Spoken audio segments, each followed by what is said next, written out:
Diskusi tajam redaksi Penawan.com kali ini pada hari Senin tanggal 25 Februari 2013 yang bertemakan evaluasi penyelenggara pemilu dengan narasumber wartawan Metro TV, Kenorton Hutasoid, Koordinator Sinergi Masyarakat untuk Demokrasi Indonesia atau SIGMA, Said Salahuddin, Ahli Hukum Pidana Universitas Kristen Indonesia, Dr. Mompang Panggabean, Wartawan Media Indonesia, Muhammad Fauji, Wartawan Suara Merdeka, Hartono Harimurti, dan wartawan kabarnews.com, Teguh Budi Rahayu, yang diadakan di kantor redaksi Penawan.com, Jalan Haji Ten 4 nomor 6 Rawamangun, Jakarta Timur. Pembangkangan hukum yang dilakukan Komisi Pemilihan Umum terhadap putusan Badan Pengawas Pemilu yang memutuskan Partai Keadilan dan Persatuan Indonesia menjadi peserta pemilu 2014 sangat keliru secara substansi. Padahal KPU sudah menyatakan secara terbuka kepada publik bahwa perubahan keputusan KPU yang menetapkan 10 parpol peserta pemilu dapat berubah dengan adanya keputusan Bawaslu. Yang ketuanya kebetulan di sebelah kiri saya, Bang Kenorton Hutasoid, dan kepada kawan-kawan dari Ikatan Wartawan Online, ada sudah 3 di sini narasumbernya dari Mas Teguh Budi Rahayu, Mas Hartono Harimurti, dan Mas Muhammad Fauji. Terima kasih juga untuk Bang Mompang Panggabean, Ahli Hukum Pidana dari Fakultas Hukum UI, serta Bang Said Salahuddin dari Strategi Indonesia untuk Sinergi Masyarakat untuk SIGMA dari SIGMA. Terima kasih Bang, maaf kalau kurang-kurang hafal, kita sudah tua. Kami ucapkan sekali lagi Assalamualaikum warahmatullahi wabarakatuh. Waalaikumsalam. Salam sejahtera untuk kawan-kawan sekalian. Judul kita acara rutin ini yang ke-11 Mas ya? Lebih 13. Ke-13 ini adalah diskusi tajam. Ini Bang, Topiknya adalah evaluasi kinerja penyelenggara pemilu. Penyelenggara pemilu ini ada 3: Komisi Pemilihan Umum, lantas Badan Pengawas Pemilu, serta Dewan Kehormatan Penyelenggara Pemilu atau DKPP. Ini banyak sudah catatan-catatan yang negatif di berbagai media, baik cetak dan elektronik. Cetak termasuk di situ adalah online. Itu yang mengatakan bahwa KPU ini masih kinerja negatif. Kinerja negatifnya ini bisa dilihat dari keluhan-keluhan partai politik yang ada 24. Lantas yang terakhir adalah pernyataan dari Bang Yusri Iza Mahendra memprediksi bahwa Indonesia akan menjadi chaos jika kinerja KPU masih seperti sekarang. Artinya harus ada perubahan radikal dilakukan oleh KPU supaya kekhawatiran yang disinyalir oleh Yusri Iza Mahendra itu bisa terpupuskan. Pertanyaan pertama ini kepada para bapak-bapak narasumber nih, mungkin ke Bang Hartono Harimurti dulu. Bahasa sederhananya Bang Hartono Harimurti dari Suara Merdeka, pengamatan dari Suara Merdeka ini terhadap kinerja KPU khususnya dalam penyelenggaraan pemilu seperti apa kira-kira Bang Hartono? Silakan Bang Hartono. baik, terima kasih. Pertama kali yang saya ingin tekankan di sini, ada suatu kondisi yang saya jadi pertanyaan publik ya, yang mungkin bisa saya sederhanakan dengan bahasa gaul yang ada sekarang tadi. Bahasa gaul ya. Masalah buat lo itu pertanyaan teman. Jadi begini, waktu PKPI diputuskan oleh Bawaslu agar dia menjadi peserta pemilu 2014, KPU yang menurut aturan harus mengeksekusi putusan Bawaslu itu melakukan perlawanan dengan gagah ya, dan gagah. Lalu anggota DPR yang saya lihat juga mereka melakukan perlawanan dengan gagah kepada putusan Bawaslu itu. Lalu pertanyaan kita muncul bahasa gaul itu, masalah buat lo putusan ini, PKPI itu. Iya. Nah ini sayangnya KPU itu selalu memberikan jawaban itu yang muter-muter terus gitu. Padahal kita bicara pada aturannya. Segala sesuatu kan kita bicara aturan. Aturannya apa? Ada konsultasi antara Bawaslu, KPU, dan DPR untuk membuat satu aturan. Aturan itu sudah ada kesepakatan bersama bahwa Bawaslu walaupun dia bukan lembaga yudikatif, tapi dia punya kekuasaan, punya kewenangan yang aturan itu disetujui oleh bersama bahwa dia bisa melakukan putusan seperti yang dilakukan putusan terhadap PKPI. Ya. Tapi ternyata kenapa kok putusan itu tidak diindahkan oleh KPU dan KPU melakukan dengan gagah melakukan perlawanan? Ini satu problem kita gitu. Mengapa sih PKPI kalau lolos itu kok jadi masalah gitu loh? Oh, jadi masalah buat lo gitu ya? Kok jadi masalah buat lo? Kenapa gitu? Apakah ada suatu kekhawatiran atau ketakutan gitu kalau PKPI lolos? Itu juga satu pertanyaan kita. Gitu. Kalau kita sendiri publik mungkin tidak masalah gitu ya. Saya yakin di sini nggak masalah kok di sini. Saya nggak tahu kalau ada yang masalah ya. Karena PKPI diloloskan pemilu selama dia sudah diputuskan dan sebagai klarifikasi bahwa itu sudah. Kenapa kok harus ada orang yang tidak melaksanakan putusan Bawaslu itu atau pihak-pihak dan melakukan perlawanan dengan gagah? Itu pertanyaannya. Mungkin gitu Mas, itu bisa dikembangkan dalam diskusi ini begitu.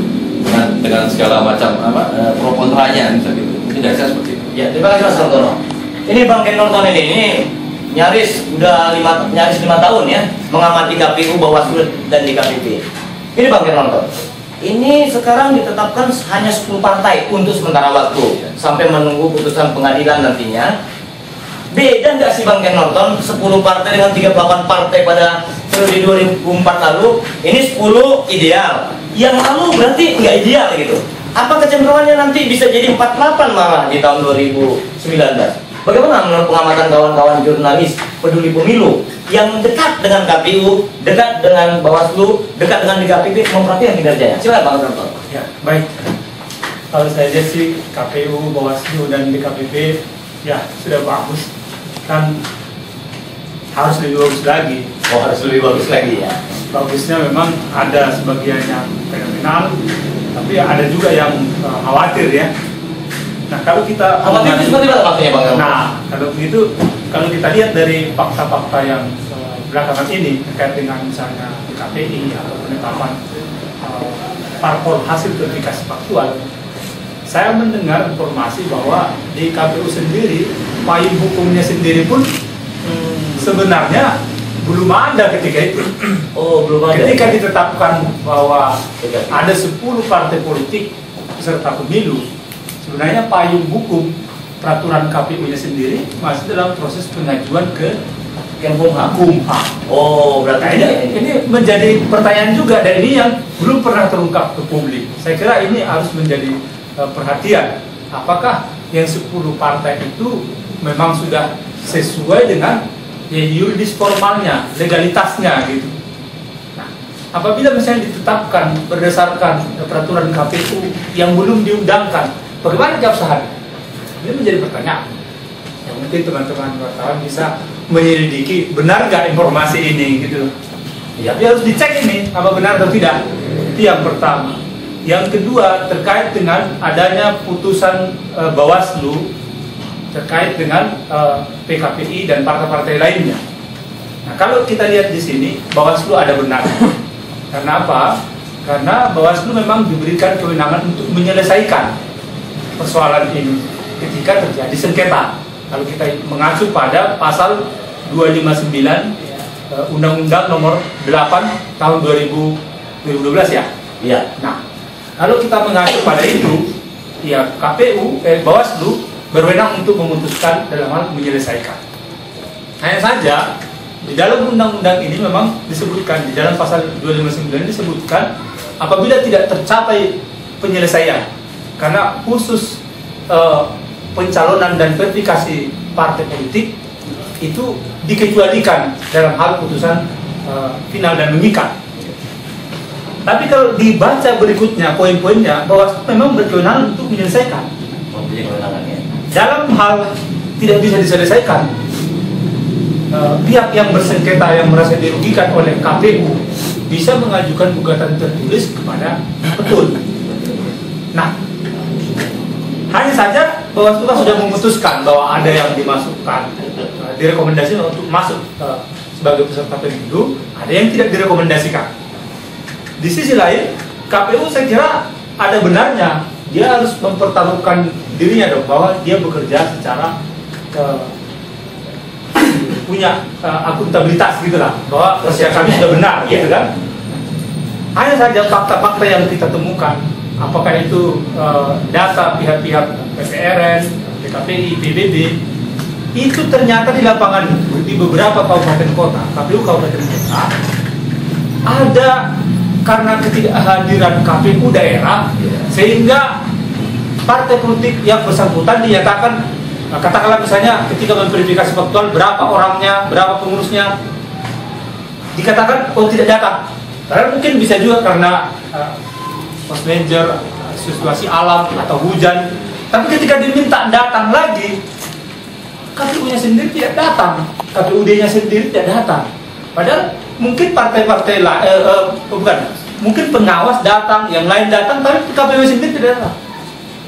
Hanya dengan mendatangi sekali karena tidak ada langsung Tidak memenuhi syarat. PNS.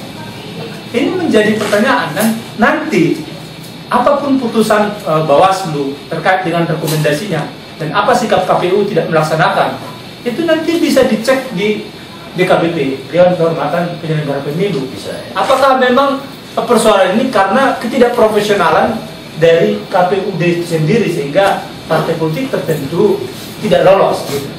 Nah, walaupun kita lihat sekilas sudah bagus, tapi harus diperbaiki lagi kinerja-kinerjanya, terutama KPU dan Bawaslu ini. Gitu Ya, Ya, saya kira terima kasih, itu Bang, ya. pengantar dari saya. Nah, tadi kita sudah dengar dari pihak Ikatan Wartawan Online dan Komunitas Jurnalis Peduli Pemilu. Ke Bang Said Salahuddin nih, ini Koordinator Sinergi Masyarakat untuk Demokrasi Indonesia, Sigma. Bang Said, beda nggak dulu 38 partai, sekarang rencana dalam tanda kutip 10 partai? Rencana. Direncanakan. Sepertinya gitu ya. Skenario aja. Ini hak politik berdemokrasi masyarakat Indonesia yang tergabung di dalam partai, atau hak politik masyarakat yang lepas tanpa partai untuk memilih partai yang tidak masuk, hilang atau tidak? Bagaimana menurut Sigma? Yang sebetulnya partai politik itu dia kan simbol atas 3 hal. Simbol ya? Yang pertama adalah kebebasan berserikat. Iya. Ya. Yang kedua adalah kebebasan berpendapat. Iya. Yang ketiga adalah kebebasan berekspresi. 3 simbol inilah yang sebetulnya menunjukkan bahwa ada demokrasi di Indonesia. Jadi ketika 3 hal tadi itu sebagian atau seluruhnya sudah tidak terlihat, atau katakanlah sudah ada upaya untuk menjungkir balikan gitu, maka pada tingkat itu bisa kita katakan demokrasinya terancam. Terancam ya. Nah, bagaimana perbedaan antara 2014 dengan 2009? Memang karena aturan pemilunya berbeda, maka kecenderungan partai politiknya itu akan berkurang di 2014. Kecenderungan itu berangkat dari satu keinginan besar pembentuk undang-undang agar dilakukan upaya penyederhanaan partai politik demi alasan penguatan sistem presidensial. Maaf Bang, ya betul, itu demi kepentingan alasan pembuat undang-undang. Anehnya yang membuat undang-undang itu 9 partai masuk semua Pak. Nah, partai yang lain yang tidak ada pembuat undang-undangnya ini kan tidak bisa masuk. Kira-kira bagaimana Pak? Iya, itu soal lain. Tapi saya mau mengatakan apa sih yang kemudian membuat partai yang sekarang cenderung lebih sedikit dibanding yang lama ya? Itu memang karena aturannya dibuat berbeda. Nah, aturan ini memang sudah menjadi sebuah produk hukum yang berlaku. Tetapi saya dalam posisi yang sejak awal mengatakan sistem penyederhanaan partai politik ini terlalu dipaksakan. Dan pada akhirnya tadi ya, simbol-simbol tentang sebuah negara demokrasi ya, melalui partai politik dengan adanya kebebasan berpendapat, berserikat, dan kemudian berekspresi ya, sebagaimana dijamin oleh konstitusi itu tidak terlihat lagi. Nah, jadi menurut saya memang sejak awal pemilu kita ini sudah bermasalah.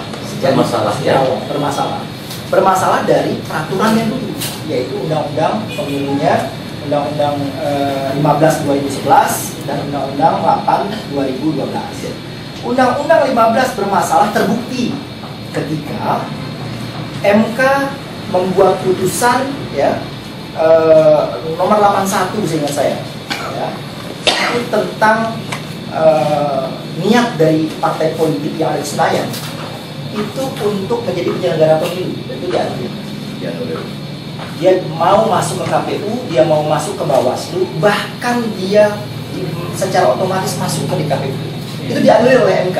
Ini yang saya katakan terkonfirmasi bahwa memang sejak awalnya undang-undang bermasalah gitu. Bermasalah ya. Karena kemudian undang-undang 8, undang-undang pemilunya begitu juga. Ketika ada uji materi di beberapa pasal itu juga diluruskan oleh MK. Ini memang bermasalah di sini. Permasalahan menjadi semakin kompleks ketika penyelenggara pemilunya juga ternyata kualitasnya rendah. Rendah ya. Kualitas rendah itu baik dari performance-nya ya, baik dari akhlak atau integritasnya kira-kira begitu ya. Dan yang pada gilirannya juga membuat pemilu kita ini seperti ditentukan oleh penyelenggara pemilu semata, sehingga seolah-olah bagus tidak bagusnya pemilu ini tergantung oleh mereka yang pegang kendali. Dan saya protes keras terhadap mereka. Mestinya mereka betul menentukan, karena mereka adalah wasit lah kira-kira gitu ya, yang memproses panitianya itu. Tetapi juga semestinya tidak mereka gunakan kewenangan yang ada pada mereka itu dengan sesukanya sendiri, menafsirkan produk hukum undang-undang ya, dituangkan dalam peraturan KPU, Bawaslu gitu misalnya, sesuka tafsiran mereka. Atau mungkin juga produk-produk hukum turunan undang-undang yang mereka susun itu adalah mengekspresikan adanya pihak yang menyetir mereka sesuai keinginan. Ya, contoh, peraturan KPU misalnya. Ya, saya mau menyoroti tentang ini kan soal diskusinya soal kinerja ya, evaluasi kan. Evaluasi saya yang pertama adalah terkait dengan peraturan pembentukan peraturan oleh 3 lembaga ini. Ketika undang-undang mengatakan bahwa persyaratan yang harus difaktual itu termasuk di tingkat kecamatan untuk kantor dan pengurus partai, tetapi dalam produk hukum KPU yang namanya PKPU itu ya, nomor 8 terakhir diubah dengan nomor 14, itu dia justru mengatur sebaliknya, bertentangan dengan undang-undang, dengan tidak lagi memasukkan. Sebelum terjadi perubahan itu, komisioner KPU ya itu juga menyatakan bahwa kalau kami verifikasi nggak ada yang menjadi peserta pemilu. Nggak ada, itu statement jelas dari KPU ya? Iya, statement jelas itu. Salah satu komisioner mengatakan, dan saya rasa dimuat oleh sejumlah media ya, salah satu saya pernah baca di Tempo. Nah, jadi dia sendiri sadar bahwa kalau dilakukan sesuai undang-undang maka nggak ada pesertanya. Jadi kan ada kompromi di sini, soalnya ada kompromi atau ada upaya dari KPU untuk tidak patuh dan tunduk terhadap undang-undang. Berarti by design by design, seperti kata Pak Chandra di awal tadi, itu direncanakan kira-kira ya. Nah, saya khawatir begitu. Nah, juga menyangkut tentang produktivitasnya, itu persoalan satu ya. Yang kedua di peraturan itu, menurut saya di produktivitasnya. Bayangkan produk hukum KPU ya, Bawaslu itu sampai dengan sekarang itu sangat minim jumlahnya. Produktivitas mereka rendah. Jadi apa yang dikatakan oleh Bang Ken Norton tadi, ada malah peraturan yang belum terregistrasi di lembaga negara, bisa jadi. Itu kasus yang ketiga. Saya mau kasus yang kedua dulu. Yang kedua ini begini menariknya. Karena dia tidak produktif dalam unsur peraturan, maka akhirnya tahapan pemilu yang terus berjalan ini itu mengalami gangguan. Contoh, Bawaslu lambat membentuk peraturan tentang sengketa. Terlambat. Padahal saat itu sudah ada parpol yang didiskualifikasi. Iya. Ingat, sengketa itu menyatakan ya, sengketa pemilu ya, itu terkait dengan verifikasi partai politik tanpa pernah menegaskan verifikasi administrasi atau faktual. Pokoknya verifikasi. Administrasi dulu gagal. Sejumlah parpol kira-kira 18 ya. 18 terus kemudian mestinya kan diproses dengan Bawaslu ini belum punya peraturan. Belum jadi peraturan, bayangkan. Akhirnya mereka menggunakan mekanisme pelanggaran administrasi dan kode etik dengan melaporkan ke DKPP yang terakhir kita tahu akhirnya oleh DKPP disertakan. Nah, sementara DKPP ini menurut saya agak lebih maju sedikit, lebih moderat, lebih maju itu artinya begini. Pertama dari segi produktivitas memang mereka tidak terlalu banyak membutuhkan peraturan, ya sehingga lebih cepat. Mereka nggak molor. Jadi saya kebetulan sempat dilibatkan di Pokja itu ya, penyusunan peraturan DKPP itu nomor 1 dan nomor 2 ya, kode etik dan tentang pedoman beracara. Itu bisa cepat mereka proses karena memang serius gitu ya. Nah, Jadi terkait dengan peraturan undang-undangan ini memang ada hal-hal yang juga pada gilirannya membuat situasi pemilu kita ini tidak tidak bisa menghasilkan sebuah kepastian hukum, gitu ya, dan kemudian pada tingkat tertentu mengganggu proses tahapannya sendiri. Nah, terkait yang Bung Kiri ini menarik memang sebetulnya. Jadi ini kayaknya sebetulnya memang ini bukan hal yang baru. Ya. Mungkin kalau di tracing lagi, saya kira sejak akhir Oktober, ya, awal-awal tanggal 1, 2, 3 November itu saya sudah banyak soal. Saya pertama kali mengangkat soal dugaan peraturan itu palsu. Palsu ya? Palsu. Ada sebuah manipulasi dalam dugaan, dalam penyusunan aturan terkait dengan verifikasi faktual, aturan terkait tentang jadwal pelaksanaan verifikasi faktual, di mana kedua hal itu menjadi dasar, ya, dikeluarkannya keputusan KPU nomor 5 tentang penetapan parpol.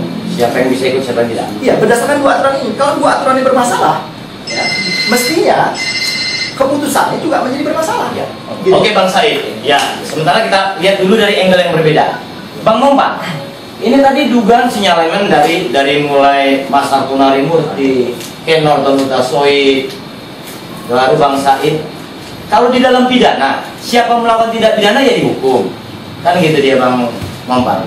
Ini ada yang aneh, pembuat regulasi dengan yang menjalankan mengimplementasi regulasi. Ini sama-sama berbuat jahat terhadap orang yang dirugikan.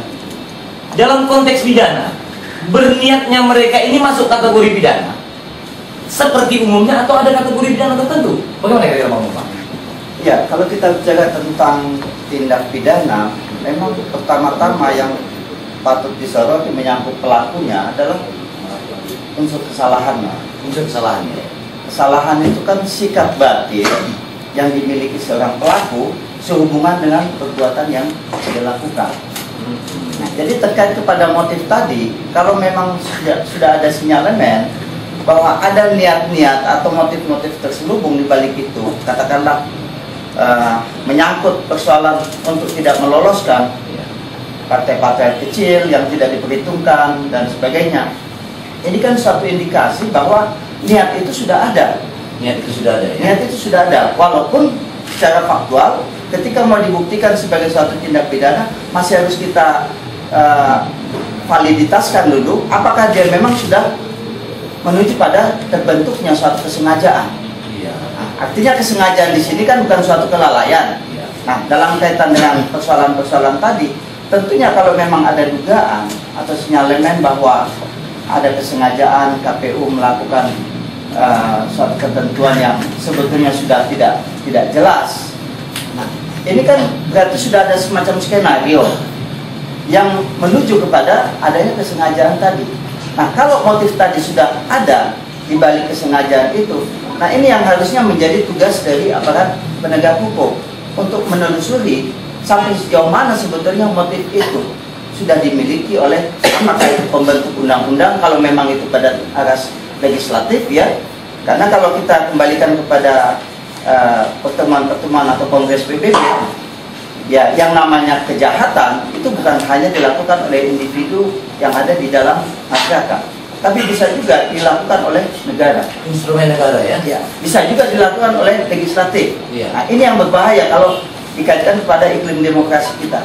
Kalau ada semacam skenario dari partai-partai besar atau yang duduk di Senayan sana untuk tidak meloloskan partai-partai kecil melalui pembentukan peraturan perundang-undangan yang katakanlah dibuat sedemikian rupa agar tidak meloloskan partai-partai kecil dengan berbagai aturan yang katakanlah sebetulnya sudah cacat hukum sejak awal, ini berarti kan ancaman bukan hanya terhadap kehidupan demokrasi, tapi juga negara di sini harus bertanggung jawab. Bang Mompa, sinyalemennya Yusri Iza Mahendra bahwa cenderung akan kacau pemilu ini, bahkan tidak akan terjadi, bahkan akan diambil pokok data. Itu seperti apa kira-kira? Dari sisi pidana. Ini dari persepsi Abang bagaimana? Ya, saya bukan cenayang ya. Ya, bukan cenayang ya, bukan cenayang. Tetapi artinya kalau dikaitkan kepada pandangan beliau sebagai seorang yang memang juga menggeluti bukan hanya hukum tetapi juga politik, saya pikir Ada kemungkinan ke arah itu. Ada ya? Ada kemungkinan. Walaupun bisa saja kekacauan itu terjadi akibat munculnya semakin banyaknya presentasi dari masyarakat kita yang masuk pada golput. Nah ini tentunya membahayakan untuk iklim demokrasi. Mengapa tingkat golongan yang masuk dalam kategori golput ini semakin tinggi? Nah, kalau itu yang terjadi, kembali kepada persoalan pidana tadi, memang dalam hukum pidana kita hanya mengenal konsep pertanggungjawaban yang sifatnya individual. Ya. Artinya siapa yang bersalah dia yang harus bertanggung jawab. Nah, tetapi kalau dalam kaitan dengan seperti sekarang, kalau regulasinya saja sudah menimbulkan masalah, lalu apakah mereka yang duduk dalam legislatif atau mereka yang duduk dalam KPU yang membuat aturan-aturan yang tidak jelas tadi, apakah mereka bersedia untuk digotong beramai-ramai sebagai pelaku tindak pidana atau katakanlah sebagai tersangka? Nah, ini menjadi tanda tanya. Tanda tanya dong ya.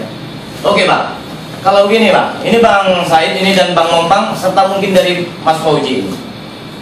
Kalau ada orang membangkang ini, ada orang contoh di media, redaktur melawan pemimpin redaksi, jelas sanksinya. Kalau nggak teguran ya PHK. Tapi ini kalau ada KPU membangkang putusan pengawasnya, persepsi yang ada di kira-kira di media Indonesia amatannya seperti apa terus Muhammad Boy? Ini ada yang membangkang ini kan? Katanya penyelenggara pemilu KPU, pengawas adalah Bawaslu. Tapi ketika diawasi nggak mau. Kira-kira dari media Indonesia bagaimana amatannya? Kalau saya melihat agak kebalik dulu misalnya. Iya. Tadi dari beberapa pembicara juga soal hukum. Iya. Saya lihat dari harmonisasi internal di organisasi yang KPU. Ketika sekjen KPU mundur, anggota komisionernya antar ribut dan sebagainya, berarti itu ada kisru internal yang ada masalah. Kebetulan saya beberapa waktu lalu saya ke KPU ingin mendengarkan di kafe, di kantinnya suara-suara kekecewaan gitu. Saya lulus STPDN tahun 95, jadi birokrat sudah lama, bla bla bla bla. Gua gak ngerti nih sama komisioner dari DKI, bla bla bla gitu. Beberapa sudah menyatakan akan mundur sebagai penyelenggara negara. Itu saya dengar langsung di antara mereka menghubungi gitu. Iya bang, ada yang lulus lebih lama lagi. Mudah-mudahan sudah mengajukan pengunduran diri. Artinya karena ada kisru internal ini, disharmonisasi ya. Iya, ya kalau kekhawatiran untuk seperti Pak Yusuf bilang, ya mungkin aja. Mungkin ya. Dan masalah-masalah klasik dalam pemilu yang kita dapatkan pertama DPT yang belum jelas kualitasnya itu. Sampai sekarang EKTP sudah ada tapi masih diragukan. Nanti distribusi kotak suara dan kertas suara ditambah dengan disharmonisasi dalam internal KPU sendiri antara sekjen dan komisioner. Saya pikir tidak nyaman kalau apalagi ditambah pada aturan mainnya, hukumnya dan sebagainya itu Bermasalah ya. makin pelik ini. Ya pembenahannya harusnya organisasinya harmonis, menjalankan katakanlah dengan aturan seadanya atau sebagainya, itu makin cantik. Makin cantik. Tapi ini Mas Muhammad Roji, kalau media Indonesia kan kita lihat tuh waktu Mahkamah Agung dengan KY ribut, jelas tuh persepsi media. Ini waktu Bawaslu dan KPU ribut nggak jelas di persepsi media nih. Gimana kira-kira? Kalau ini kan kalau itu agak susah. Agak susah ya. Mungkin gini, saya mau nambahin sedikit. Ya silakan. Terkait kisru internal. Kisru internal itu bisa dari dua sisi kita lihat. Pertama memang ego masing-masing dari personal KPU yang kan bisa saja kita sama-sama satu latar belakang aja bisa beda secara ego ya, kita ego masalah ego. Bisa juga karena masalah kepentingan-kepentingan yang menunggangi para personal komisioner KPU itu. Kita tahu dulu, saya pernah dalam satu diskusi mendengar bahwa ada sinyalemen bahwa sebelum pemilihan komisioner KPU banyak beberapa oknum ya titipan itu yang sudah bergerilya sowan di mana-mana kepada partai-partai politik yang nantinya punya orang-orang di DPR akan milih mereka. begitu ya. Nah itu kan saya khawatir disharmoni itu jangan-jangan karena ada kepentingan-kepentingan berbeda yang bentrok satu sama lain, yang mana kepentingan-kepentingan itu merupakan satu deal dari komisioner KPU kepada pihak-pihak yang akan memilihnya. Itu saya khawatir sebetulnya, walaupun itu harus dibuktikan lagi ya. Iya Mas, terima kasih Mas Artono. Ini Mas Teguh Mumpung ini disharmonisasi dan lain-lain. Kalau Mas Teguh Budi Rahayu dari Kabar News melihat ini seperti apa? Gini, saya sebenarnya melakukan Mas Artono. terus sangat prihatin sekali dengan kondisi yang bisa tadi isunya. Apalagi masalah-masalah itu sebenarnya berulang kayak misalnya BPT, terus sistem distribusinya. Saya khawatir ini malah jadi bom waktu yang akhirnya malah bikin kita yang basis itu malah kacau gitu. Nah sebenarnya begini saya nggak tahu harus dari mana yang mulainya gitu. Nah sebenarnya sudah kelihatan ini. Arahnya kemana gitu. Udah kelihatan kan dari tidak biasaan ini gitu. Nah saya mau tanya dengan Mas Said sama Mas Putra Mumpang gitu. Kan ini udah ketahuan ini bakal kemana arahnya, bakal kemana isunya, bisa jadi bom waktu. Itu yang harus dilakukan. Pemerintah kan juga dia kan juga punya kan jangan sampai ini malah terjadi malah bikin kacau balau, malah akhirnya malah merusak sistem demokrasi sudah terwujud. Dunia itu sudah tahu bahwa demokrasi bagus, tapi kalau bicaranya malah nggak jadi nggak benar gitu. Larinya ke situ Mas. Coba saya mau tahu itu aja. Saya mungkin masyarakat umum ya. Masyarakat umum yang terus terang ini agar demokrasi bisa berjalan baik, agar yang sudah kita miliki saat ini bisa lebih baik. Tapi kalaupun istilahnya malah jadi nggak benar. Saya khawatir itu. Oke Mas Teguh. Jadi itu dia bangsa ini lebih tepat pengawat politiknya. Kalau ada orang membangkang itu Mas Said, ini yang benar yang membangkang atau yang benar yang diam juga dia?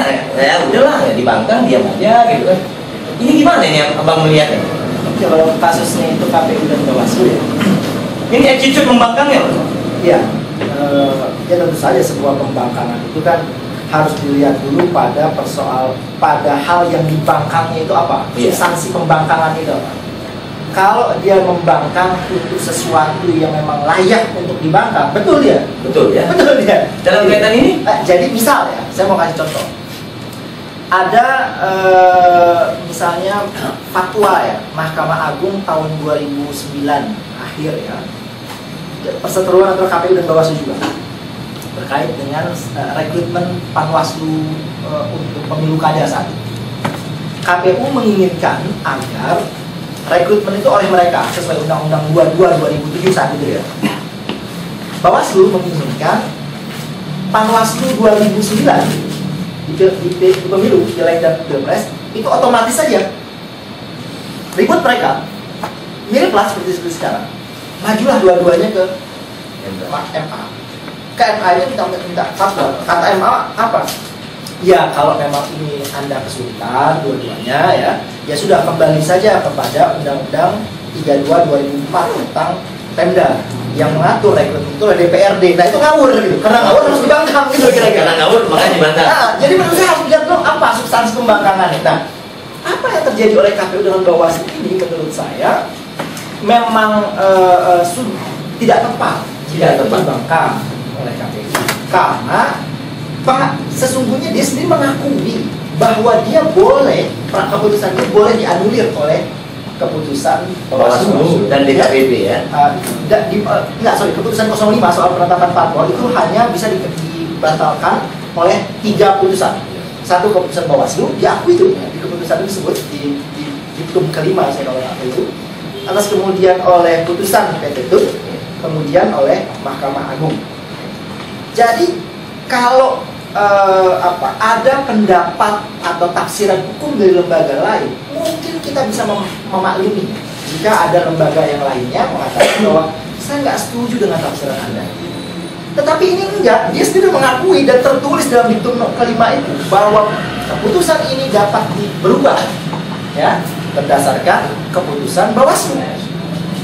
Disebut oleh dia, tapi dia bangkang gitu. Jadi pembangkangan bukan dilakukan hanya kepada Bawaslu. Pembangkangan bukan hanya dilakukan kepada lembaga lain, tetapi juga pembangkangan kepada diri sendiri. Dirinya sendiri. Lebih dari itu, ini adalah pembangkangan terhadap peraturan perundang-undangan. Ini ada sakit jiwa nggak orang KPU di pembangkang diri sendiri? Kenapa ya? Ini angle yang mau diambil. Karena orang menganiaya dirinya itu ada sakit jiwa. Nah ini kalau gini, ini Bang Gar nonton ini lebih dekat ini ya. Ini lebih objektif. Saya segini juga. Kita juga di media ini jangan sampai membuat sesat orang yang memang sudah bodoh, tidak tahu diri dan salah. Jangan nanti hutang-hutang kesalahan ini melekat di kawan-kawan media. Jangan ditulis baik-baik, nanti hasilnya cacat. Kira-kira bagaimana nih komunitas jurnalis begitu ini? Ini kan jangan sampai nanti justru KJPP membimbing rakyat ini masuk ke jurang yang diduga oleh justru terjadi. Gimana kira-kira Bang Ken? Ini solusi dari KJPP jangan dibiarkan atau diapain gitu? Silakan. Nah, kalau saya sendiri pendapat pribadi ya.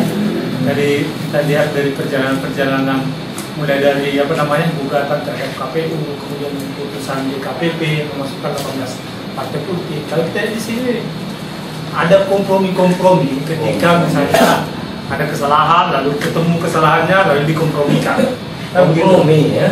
Kalau kita lihat masuknya 18 partai politik, sebenarnya yang direkomendasikan oleh Bawaslu hanya 12. Tapi ketika ada di situ temuan bahwa KPU ada kesalahan, lalu dikompromikan, dan putusan itu juga termasuk agak ganjil, bukan agak ganjil lah. Ya. Kenapa ganjil? Karena orang yang memutuskan itu tidak diberi teguran, tapi putusannya itu menyangkut substansi. Dijalankan putusan itu ya. Dijalankan. Ya.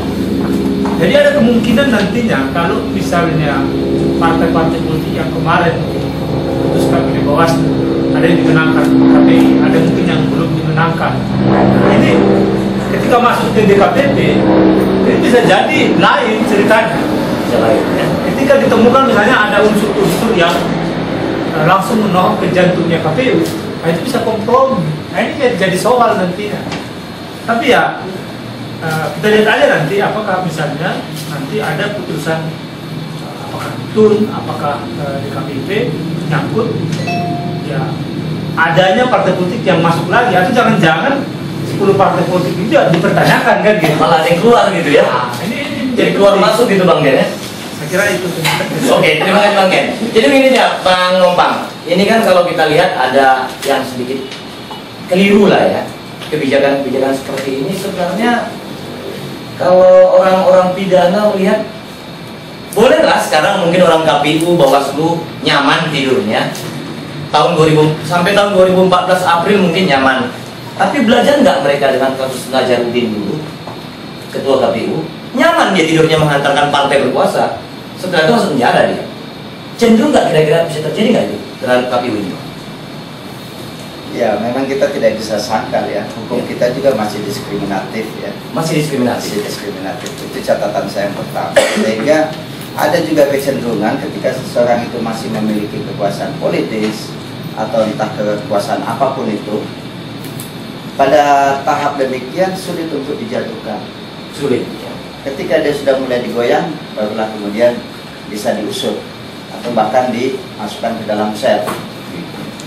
Lalu yang kedua, kalau kita melihat itu secara fungsional, sebetulnya jangan kita hanya melihat juga secara individu. Kalau saya melihat dari sudut pendekatan yang lebih modern ya, bahwa pemidanaan itu juga diingatkan dalam berbagai kongres PBB, hendaknya jangan dilihat secara individualis. Kayak corporate crime gitu. Betul. Jadi harus kita lihat juga secara kelembagaan, institusional.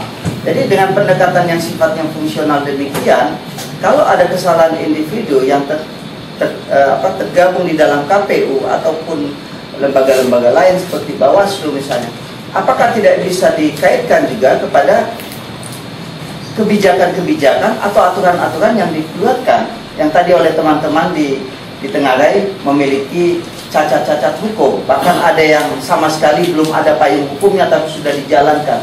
Nah ini kan harus kita lihat juga, jangan hanya secara individual tapi secara fungsional. Berarti ada kecenderungan bahwa pidana modern seperti corporate crime dilakukan oleh KPU itu gangguan jiwa modern bisa dikategorikan itu? Ya saya bukan ahli psikologi massa ya, tapi kalau kita lihat, kalau nanti kita bawa ke soalnya ini kan 7 orang nih jadi Bang kan, kok 7-7-nya berperilaku sama-sama salah gitu loh. Ini by design atau memang 7-7-nya sakit yang sama dalam konteks pidana apa ini Bang? Sebetulnya jangan dikatakan gangguan jiwa. Jangan ya? Bahayanya kalau dikatakan gangguan jiwa, mereka bisa bebas oleh putusan pengadilan. Oh iya, benar. Jadi apa yang paling tepat itu Bang? Ya yang paling tepat di sini kalau lebih lagi kepada istilah yang lebih kepada muatan-muatan abuse of power. Ada penyalahgunaan kekuasaan atau kewenangan. Hanya penyalahgunaan kekuasaan atau kewenangan itu dilakukan secara sistematis. Sistematis. Apakah lewat peraturan internal atau mungkin dengan menyiasati pasal-pasal undang-undang. Nah ini yang lebih berbahaya. Kalau penyiasatan itu dilakukan dengan sistematis demikian, memang polisi yang dipakai untuk memeriksa mereka, kalau bisa kelak ya, itu juga harus polisi yang khusus. Tapi kan mungkin harus menggunakan tenaga teman-teman yang ada di sini sebagai saksi ahli khusus mungkin gitu ya. Sedikit silakan. Ini terkait dengan tadi apakah setelah pemilu nantinya penyelenggara jadi terpidana. Bisa terpidana. Kalau kita lihat ini saya hanya mau mengungkapkan fakta-fakta yang terjadi selama ini. Di 99 itu jelas penetapan hasil pemilu diambil alih oleh presiden. Ya. Diambil alih presiden. Di 2004 jelas-jelas penyelenggara pemilu, ketua KPU-nya dan termasuk Mulyana ya itu tidak tersangka, jadi terpidana. Di 2009 juga ada 2 komisioner yang jadi tersangka. Ketua KPU ketika itu sudah sempat diumumkan oleh Mabes Polri jadi tersangka, tapi tiba-tiba hilang. Ada statement menyatakan itu salah dan segala macam. Tapi jelas-jelas ketika itu sudah disebutkan tersangka. Satu lagi adalah Andi Nurpati sudah ternyata disebut tersangka dan sudah diperiksa oleh Mabes Polri terkait dengan dugaan pemalsuan hasil pemilu. Ya. Kalau kita lihat, ketika misalnya KPU yang sekarang tidak hati-hati, mereka terledo, apakah hubungan antara komisioner dengan birokrasinya disharmoni terjadi? Saya kira ini akan terulang, apalagi nanti presidennya sudah ganti. Ini akan sangat mungkin gitu menjadi korban. Oleh karena itu sejak awal jangan main-main gitu. Jangan main-main. Dan kalau kita dengar informasi kemarin bahwa ada putusan-putusan yang dalam waktu dekat ini akan menjadi fenomenal. Akan fenomenal ya? Akan menjadi fenomenal. Itu putusan dari PT atau DKPP? Nah ini kita belum lihat yang mana ini. Tapi kan yang kita tunggu ada 2 putusan ini. Ada 2 putusan yang fenomenal ya? Saya kira apakah nanti akan ada nambah partai politik atau kurang? Saya kira dalam waktu dekatnya akan kejadian. Apakah KPU atau komisionernya kuat atau tidak, atau memang kesalahan mereka itu fatal? Nah ini akan kita lihat. Terima kasih Bang Ken. Nah ini Bang Said ini kan katanya sinergi masyarakat untuk demokrasi Indonesia. Ini jangan-jangan Bang Said ikut bersinergi dengan orang sakit sana sehingga kita tidak berdemokrasi gitu. Ini kurang lebih Bang Said, apa upaya Sigma? Ini Sigma untuk menghentikan perilaku yang salah ini. Iya, sebenarnya dulu sama-sama ya. Sama-sama ya. Rasanya 2009 ya. Berapa jumlah partai kita saat itu? 38. 44 ya. Tidak satu partai politik pun yang tidak pernah kami laporkan. Itu catatan 2009. Tidak ada satu partai politik pun yang tidak pernah kita laporkan. Semua pernah dilaporkan. Tidak ada satu calon presiden pun yang tidak pernah kita laporkan. Semua dilaporkan. Ketua DPR, ketua parpol, itu banyak dan beberapa di antaranya gagal. Tapi KPU dilaporkan nggak waktu itu? Oh, berkali-kali. Tetapi karena mekanisme penyelesaian etika penyelenggara pemilu dulu itu masih kan DKKPP namanya. Prof Yumi juga dulu sempat di beberapa kali ketua. Cuma karena itu diputuskan oleh KPU sepihak. Kalau menurut dia ini bisa dia proses, dia proses rekomendasi Bawaslu tadi itu tentang.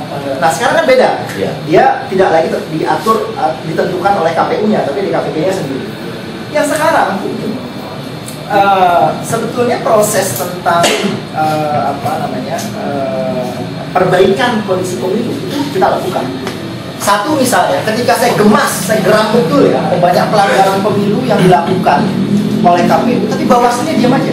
Diam saja. Maka tanggal 28 Oktober saya maju ke DKPP seorang diri. Tanggal 28 Oktober 2012. Ya, itu sebetulnya saya ingin nyentil betul gitu, mau gampar Bawaslu kira-kira gitu ya. Saya mau gampar, Anda tuh ngapain nih, lembaga pengawas ya, tugasnya memang harus mengawasi, Anda nggak melakukan apa-apa, pelanggaran Anda biarkan begitu saja gitu ya. Jangan-jangan sudah kong kali tuh.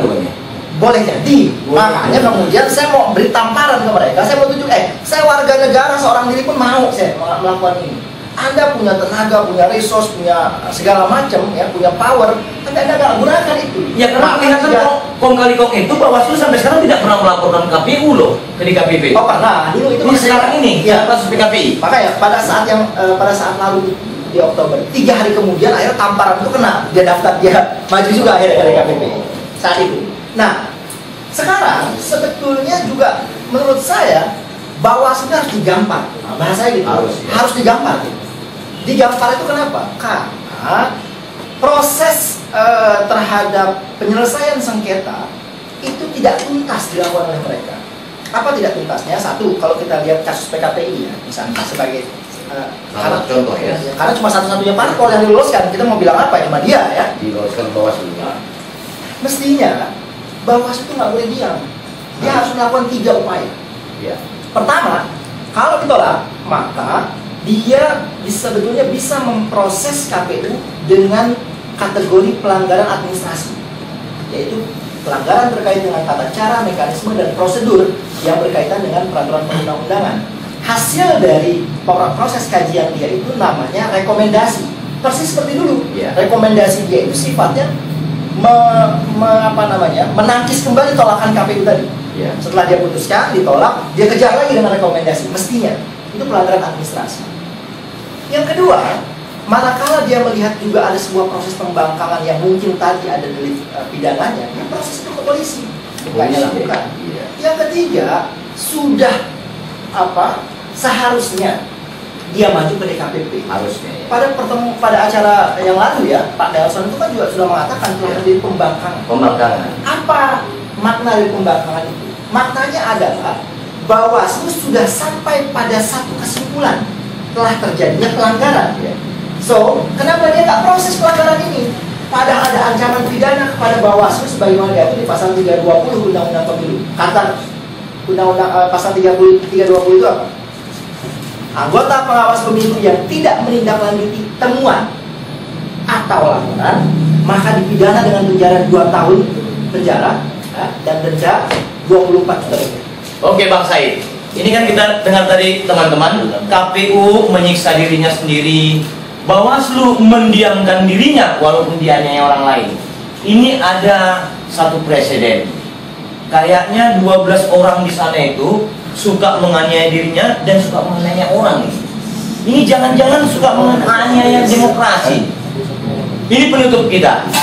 Kira-kira Bang Mompang, ini apa yang bisa jadi pakar pidana supaya jangan masuk penjara mereka nanti pasca penetapan pemilu legislatif dan presiden? Itu 12 orang itu. Kira-kira apa saran dari Bang Mompang?